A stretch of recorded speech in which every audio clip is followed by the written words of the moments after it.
Muy buenos días, hermanos, amigos. Nos volvemos a encontrar en un culto más, un culto dominical para poder compartir la palabra de Dios. En esta ocasión seguiremos en el capítulo 1 de Primera de Pedro, pero estaremos viendo 3 versículos del 10 al 12. Solamente 3 versículos, pero con grandes enseñanzas. Van a entrar en el misterio de Dios, en su revelación en el Antiguo Testamento. Nos van a hablar de la gracia de Dios, es decir, del regalo inmerecido que viene de parte de Dios para la humanidad. Y por tanto nosotros, como parte de esa humanidad, estamos interesados en conocer esa gracia, ese regalo, pero también las condiciones de ese regalo, cómo fue dado a los profetas del Antiguo Testamento y cómo nos es dado a nosotros, porque vamos a ver que hay algunas diferencias. Aunque la gracia es gracia, eso es evidente, pero no lo pudieron disfrutar en la misma plenitud los profetas del Antiguo Testamento, nuestros hermanos del Antiguo Testamento, que nosotros hoy, o que nuestros hermanos del primer siglo, a los cuales está escribiendo el apóstol Pedro. Un apóstol Pedro que les escribe en circunstancias complicadas. Recordad cuál era el contexto de la carta de Primera de Pedro, esa primera persecución por parte del Estado romano a los cristianos. Estamos a partir del año 64 en adelante, entre el 64 y 67, a todo estirar el 68. Nuestros hermanos lo están pasando realmente mal, sobre todo en Roma, en la capital. Allí es donde la persecución es abierta, pero por lo que podemos ver en nuestra carta también lo están pasando mal en otras partes del imperio.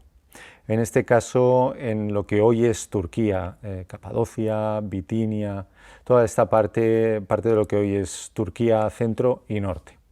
Lo cierto es que si ellos lo pasaban mal, nosotros hoy empezamos a saber lo que es pasarlo mal también. Y este miércoles, cuando hablaba con vosotros, os comentaba que por medio de lo que está ocurriendo, por medio de la crisis sanitaria que estamos padeciendo a nivel mundial, vuelve a haber una pobreza intensa, vuelve a haber los más pobres, los que entraron en esta crisis ya con más desventaja, como siempre, acaban peor. Es lo que tiene nuestro sistema económico actual, que los que menos tienen todavía acaban teniendo menos. En cualquier caso, es una realidad que nos estamos encontrando como iglesia, también nos estamos encontrando, la pobreza material. Pero también dijimos el miércoles que además de la pobreza material, hay una pobreza que todavía es peor, y es la pobreza espiritual. El apóstol Pedro no quiere que seamos pobres, y Dios, por boca del apóstol Pedro, no quiere que seamos pobres espiritualmente, sino que además de prometernos que vamos a tener lo necesario para nuestra vida, vamos a tener un plato, vamos a tener donde cubrirnos, donde estar refugiados, también nos promete y sobre todo nos dice que en Cristo tenemos abundancia, que en Cristo podemos ser ricos. Y eso es lo que Pedro quiere transmitirnos hoy por medio de estos versículos. Lo va a hacer de una manera especial, comparando esta gracia y esta bendición que tuvieron en el Antiguo Testamento con la que tenemos hoy, porque aunque la gracia es gracia, y eso es evidente, es decir, el regalo de Dios es el regalo de Dios, no hay más, en el Antiguo Testamento no lo pudieron disfrutar de la misma manera que lo podemos disfrutar nosotros. Así que vamos a leer lo que nos dice Pedro, vamos a ver lo que, en última instancia, Dios quiere decirte a ti y a mí hoy para que guardemos en nuestros corazones. Te invito a que abras tu Biblia, solamente son 3 versículos, del 10 al 12 del primer capítulo de Pedro, así que te invito a que abras tu Biblia, o si tienes tu teléfono, o tienes tu tablet, o tu ordenador, lo que tengas, que la abras, y que juntamente conmigo puedas leer estos 3 versículos. Y dice el Señor por medio del apóstol Pedro: los profetas que profetizaron de la gracia destinada a vosotros, inquirieron y diligentemente indagaron acerca de esta salvación, escudriñando qué persona y qué tiempo indicaba el Espíritu de Cristo que estaba en ellos, el cual anunciaba de antemano los sufrimientos de Cristo y las glorias que vendrían tras ellos. A estos se les reveló que no para sí mismos, sino para nosotros, administraban las cosas que ahora os son anunciadas, por los que os han predicado el Evangelio por el Espíritu Santo enviado del cielo, cosas en las cuales anhelan mirar los ángeles. Que el Señor bendiga su palabra en nuestros corazones, es siempre viva, es siempre refrescante. Yo os invito a que podáis seguir, a que os avancéis a las predicaciones y podáis seguir leyendo no solamente este texto, sino repasando lo que ya hemos leído y avanzando en Primera de Pedro, porque seguro que va a ser de una gran bendición para vuestras vidas. ¿Qué nos está diciendo Pedro aquí? Bueno, pues hay muchas ideas, vamos a ver algunas de ellas, solamente algunas, en la predicación, pero si algo nos está diciendo es que es un enorme privilegio el que Dios nos ha dado por medio de su gracia, tanto a los profetas del Antiguo Testamento y a nuestros hermanos del Antiguo Testamento, como a nosotros mismos. Eso sí, hay una diferencia. No pudieron disfrutar a plenitud, tal y como lo disfrutamos nosotros, no pudieron disfrutarlo ellos, porque les faltaba algo. Digo algo por no decir bastante información. Así pues, vamos a ver cómo desgrana Pedro estos dos aspectos de la gracia de Dios y de la manera en que Dios administra esa gracia por medio de 2 puntos, simplemente de 2 puntos. El primero de ellos dice: Dios ha dado el privilegio de su gracia en el pasado. Dios ha dado el privilegio de su gracia en el pasado. Pero ya os he avanzado que no de la misma manera en que nos la ha dado a nosotros. Por eso el segundo de los puntos dice: Dios nos da el privilegio de su gracia en el presente, y añado yo, y de una forma especial. Así que vamos a ver en qué forma especial nos ha dado Dios de su gracia y cómo la reveló a los profetas del Antiguo Testamento. Muy bien, pues vamos a por el primero de nuestros puntos, que nos dice: Dios ha dado el privilegio de su gracia en el pasado.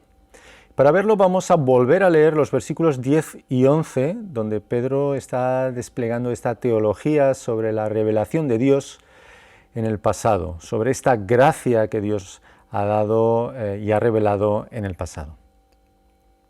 Dice: los profetas que profetizaron de la gracia destinada a vosotros inquirieron y diligentemente indagaron acerca de esta salvación, escudriñando qué persona y qué tiempo indicaba el Espíritu de Cristo que estaba en ellos, el cual anunciaba de antemano los sufrimientos de Cristo y las glorias que vendrían tras ellos. Bueno, ya lo hemos dicho al principio, ¿verdad? Pedro está hablando de la gracia de Dios, de la salvación de Dios, pero Pedro no está siendo ni mucho menos original. Si algo tuvieron los apóstoles es que tanto Juan como Pablo, como Pedro, repetían aquello que habían escuchado del Maestro, repetían aquello que habían escuchado de Cristo. Y yo os invito a leer en Mateo, en el capítulo 13, solamente un versículo, el 17, donde el Señor Jesús está hablando, y está hablando de algo muy parecido a lo que dice Pedro. De hecho, Pedro va a repetir lo que dice el Señor Jesús. Fijaos. Porque de cierto os digo que muchos profetas y justos desearon ver lo que veis y no lo vieron, y oír lo que oís y no lo oyeron. ¿Te fijas que puedes poner uno al lado de otro y que están diciendo más o menos lo mismo? El significado desde luego es el mismo, las palabras por supuesto son distintas. Así que Pedro se está acordando de las palabras del Maestro y les está diciendo a sus hermanos, esos hermanos que lo están pasando tan mal, que tienen un privilegio enorme de conocer aquella salvación de la cual hablaron los profetas, pero de una manera especial. Lo cierto es que nuestro texto en Primera de Pedro nos dice que los profetas escudriñan, nos dice que los profetas indagan, pero en ningún momento nos dice que los profetas buscaron aquella salvación. Investigan sí, pero buscar no. ¿Por qué esta diferencia? ¿Por qué este matiz? Matiz importante, por otro lado. Porque esta salvación sí que se les había profetizado, sí que se les había revelado. Ocurre que ellos no conocían ni la persona que iba a llevar a cabo esta salvación, ni el tiempo en el cual se iba a llevar a cabo esta salvación. Si os habéis fijado, nada más empezar la predicación, yo he nombrado al Señor Jesucristo. Importante diferencia entre nosotros y ellos, ¿verdad? Porque para nosotros este misterio se ha revelado, pero para ellos aún estaba oculto. Así que anhelaban saber quién sería el Salvador y anhelaban saber cuál sería el tiempo de esa salvación. De hecho, nuestra palabra tiempo es la traducción de 2 palabras griegas en el original bíblico. Es la traducción de esas 2 palabras. Y bien aparezca una o bien aparezca la otra en nuestras Biblias, insistentemente y bien hecho, se traduce por tiempo. A los que nos gusta la historia hay una palabra que es como mágica, que es la palabra cronología, porque sin cronología no podríamos ordenar los acontecimientos históricos, ¿verdad? Y muchas veces esa palabra cronología viene del griego y muchas veces el tiempo, la palabra tiempo que aparece en nuestras Biblias es la traducción de cronos, la misma palabra de la cual viene cronología. Pero en nuestro texto, en este caso, no pone cronos, el original, sino que pone kairos, que es la otra palabra por la cual se puede traducir tiempo. ¿Por qué es esto? ¿Es casualidad o simplemente, bueno, es anecdótico? No, no es anecdótico. Lo que está diciendo el autor sagrado, lo que está diciendo Pedro en este caso, es que había un tiempo determinado, no fue un tiempo cualquiera. ¿Cómo lo hace? Pues poniendo kairos en lugar de cronos. Esta palabra que Pedro usa quiere decir eso, que hay un tiempo determinado, que Dios sabe cuándo va a enviar a su Hijo, sabe en qué tiempo lo va a enviar, porque ese tiempo lo ha establecido Él. Tanto la persona como el tiempo lo han establecido el Padre, porque Él tiene un propósito, ese propósito se va a cumplir, y se va a cumplir porque Él lo ha ordenado, por nuestro bien y por nuestra salvación. Fijaos lo que está diciendo el apóstol en este texto. Los profetas no pudieron verlo todo a plenitud, los profetas estaban limitados por su tiempo y limitados también por lo que Dios tuvo a bien revelarle a ellos. Soberanamente les quiso dar una parte de la revelación, pero no quiso que supiesen absolutamente todo, porque Él tenía sus tiempos. Es lo que se ha llamado la perspectiva profética. Yo no sé si a ti te gusta ir a la montaña, pero la perspectiva profética es un poco como cuando vamos a la montaña. No sé si te has fijado que cuando vas andando por un caminito a lo mejor ves pues, el Pirineo en el fondo, que es quizás la cadena montañosa más grande que tenemos en nuestro país. Cuando vas viendo los picos, parece que los picos están uno al lado de otro. ¿Por qué? Porque desde tu perspectiva parece que están a la misma altura. Pero si te puedes acercar, si tienes la oportunidad de andar entre esos picos, te das cuenta de que hay unas separaciones enormes. ¿Por qué? Porque tu perspectiva desde lejos no te permite ver la magnitud de los picos, ni la distancia que hay entre ellos, ni lo fondo de los valles, ni la vegetación que hay en los valles. ¿Por qué? Porque necesitas haber llegado para verlo. A los profetas del Antiguo Testamento les pasaba un poquito lo mismo. Tienen una perspectiva aproximada de lo que va a ocurrir, pero ni mucho menos conocen los detalles. Los detalles, la persona y el tiempo, los conocemos nosotros. Es una bendición que el Señor nos ha dado, es una bendición poder comenzar esta predicación hablando directamente no de alguien que no conocemos, sino del Señor Jesucristo que viene para salvarnos. Y esto es lo que nos introduce en nuestro segundo punto, es decir, vamos a ver esta gracia de Dios, este privilegio de Dios aplicado a nosotros y a nuestros días. Muy bien, pues vamos a por el segundo de nuestros puntos. Dios nos da el privilegio de su gracia en el presente, es decir, de una forma especial, de una forma mucho más clarificadora, más profunda de lo que los profetas del Antiguo Testamento pudieron ver, siquiera pudieron intuir. Vamos a verlo. Versículo 12 de Primera de Pedro, capítulo 1. A estos se les reveló que no para sí mismos, sino para nosotros administraban las cosas que ahora os son anunciadas por los que os han predicado el Evangelio, por el Espíritu Santo enviado del cielo, cosas en las cuales anhelan mirar los ángeles.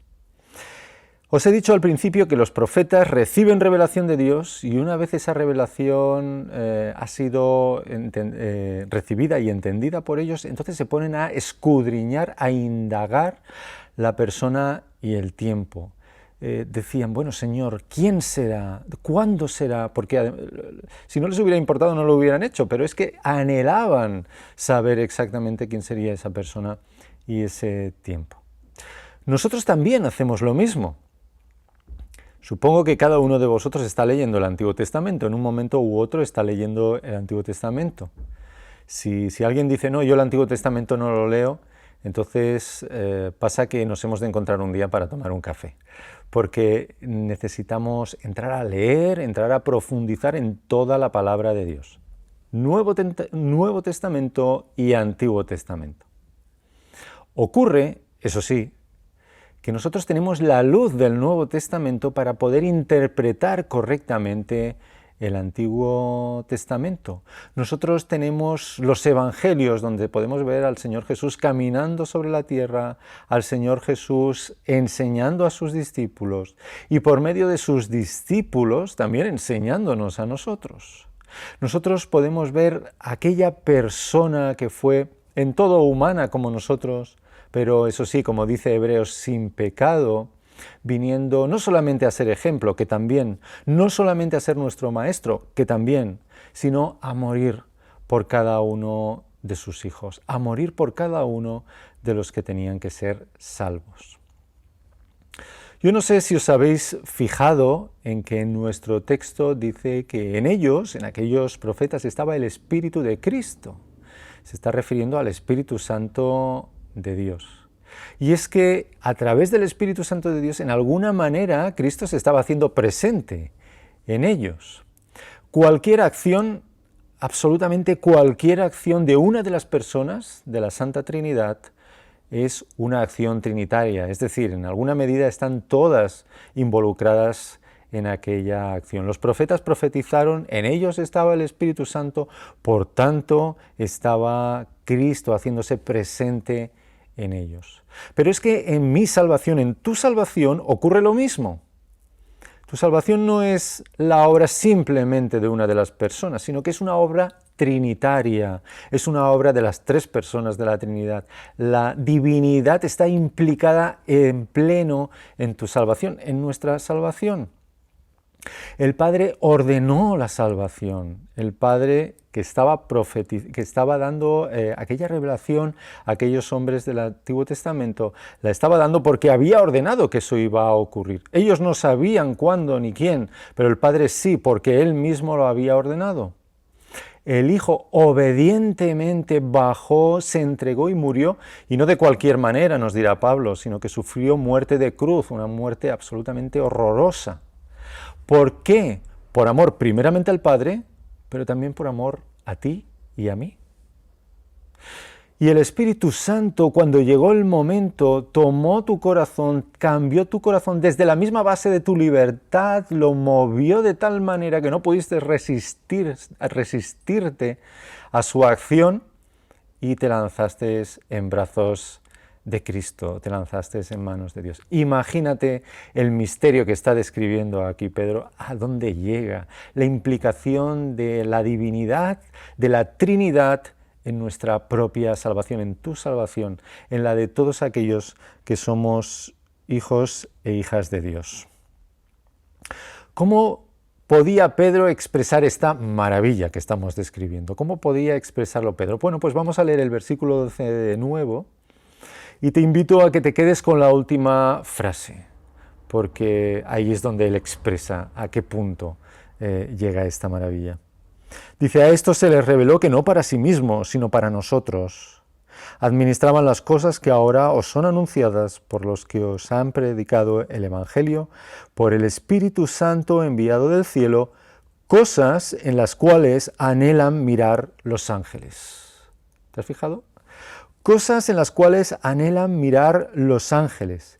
Y el significado primero que tiene, el matiz que tiene en el original es que los ángeles se agachan hasta lo más profundo, bajan hasta donde haga falta para ver esa salvación que por otro lado ellos no pueden disfrutar.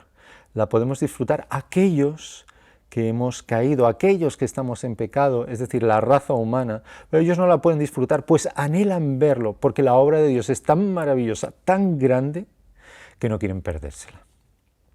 No quieren perdérsela. Decía al principio, hermanos, amigos, que la crisis nos está golpeando fuerte, sin duda, a todos, en una medida u otra. De hecho, a muchos de vosotros os conozco, sois la congregación en Vilassar de Mar.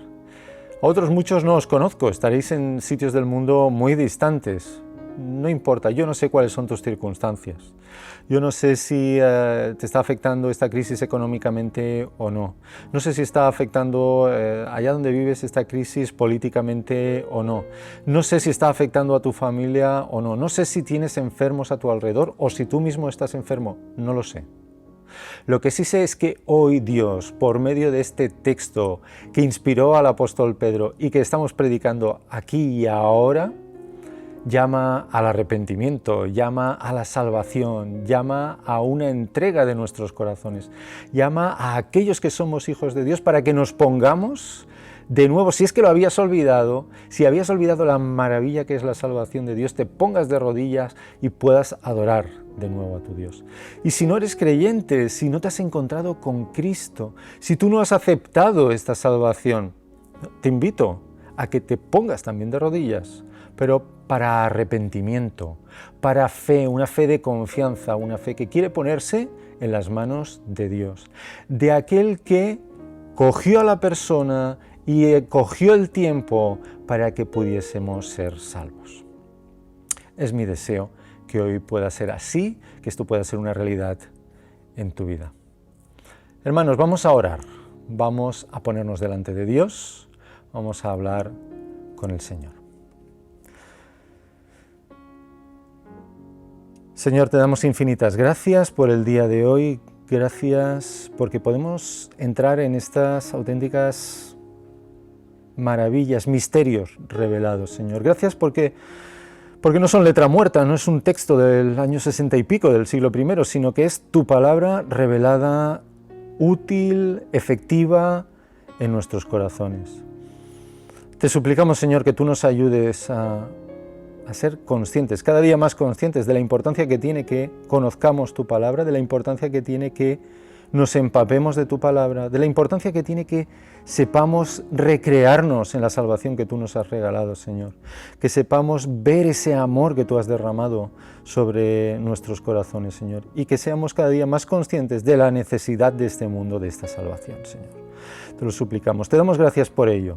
Nos ponemos en tus manos, Señor. Nos ponemos en tus manos en estas semanas que vienen por delante para que tú nos guíes, nos des fuerzas, nos des aliento, Señor, para sobrellevar esta crisis, para poder sobrellevarla en tus fuerzas, en tu amor, Señor, sabiendo tener gozo en nuestros corazones, mirándote a ti y a tu Hijo Jesucristo. Te lo suplicamos. Gracias por todo, Señor.